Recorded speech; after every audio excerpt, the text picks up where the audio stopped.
You might already have heard of the TV broadcast hijacking in Seneca, South Carolina. The stories gained pretty wide currency on the internet, and part of the broadcast is available on YouTube, assuming it hasn't been taken down for whatever reason. For those not in the known, the Seneca hijacking is one of the lesser known broadcast signal integrations. It was big news here, but the nation news media barely touched on it. Anyway, I decided to jot down my impressions on the whole thing, even though other eyewitnesses have already described it more better than I could. I was home on winter break when it happened, making chemistry flashcards in front of the TV. No one else was around. After watching the umpteenth Law and Order rerun, I got bored and started channel surfing. A couple of minutes later, I stumbled onto this shitty public access channel where, bizarrely enough, my old high school Latin teacher was reciting a poem while wearing this dorky three-cornered hat. I watched for a few minutes and had a good laugh. I remember him as a pretty serious guy, not the sort of person who'd embarrass himself in public like this. When suddenly there was this staticky crackle and the screen cut to this multicolored test pattern. Before I had time to change the channel, there's another crackle and this weird cartoon shows up on screen.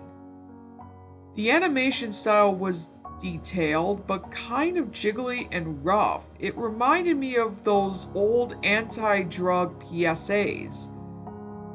Anyway, it seemed normal enough at first. A ordinary looking middle-class family eating breakfast together at a round kitchen table. There was a mom with an old-fashioned hairdo, a dad, two cherub-faced kids, a boy and a girl. All very normal Rockwell. The family is making small talk. The dad complains about his day at the office, the kids patted on about soccer practice, and so on. Gradually, though, the scene starts to get slightly sinister. A green light is sweeping through the open window, and the family starts to acquire an unhealthy look. Their skin changes color and their eyes become sunken. In the background, a droning radio broadcast slowly becomes perceptible. The announcer gives the date as November 15th, 2017. It starts to go on and on about some strange crisis.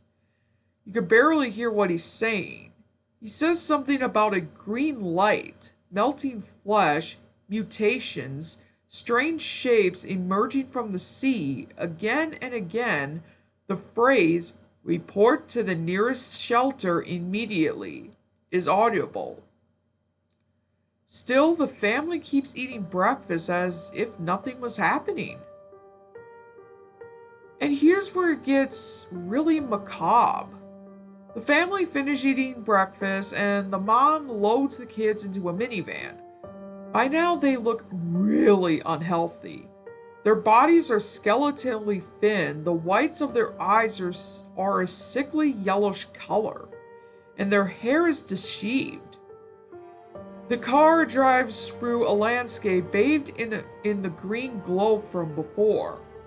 Strange shapes bob in and out of the screen, but you can't quite tell what they are, and all of the buildings the car passes looked weathered and deserted. Finally, the car stops at a playground and the mom drops the kids off before driving away. There are large, odd-colored rocks all over the ground, and moaning can be heard in the distance. The kids hang mirthlessly on the monkey bars for a while. Eventually, the camera pans over to the playground, and you can see that the rocks littering the ground aren't rocks at all. but naked human forms, horribly disfigured.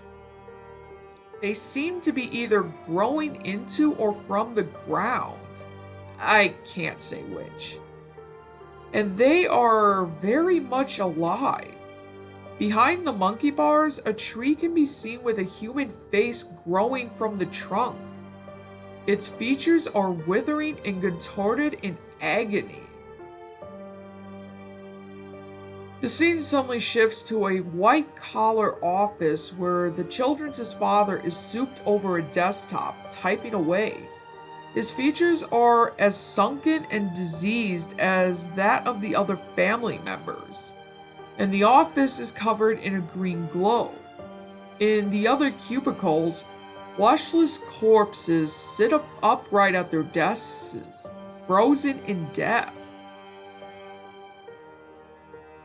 Finally, we see the family return home for the evening, walking through the front door together. Their skin is no longer simply jodiated, but actually melting off, dripping from their outstretched arms and running down their faces in drops. As they are literally falling to pieces, the family sits down in the dining room and begins wordlessly to eat dinner.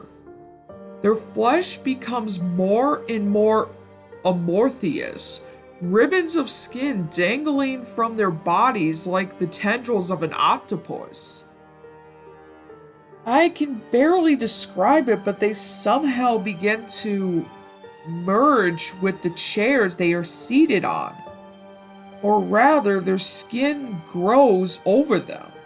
By now, their skin has the conspicuously of melted ice cream, and they are barely recognizable as humans, except for their eyes, which somehow remain intact. The camera zooms closer and closer to the table, and finally their eyes all move directly towards the camera, conveying a feeling of unfathomable sadness. The screen goes black and large white letters appear on the screen. Report to the nearest shelter immediately. Remaining at private residence is strictly prohibited.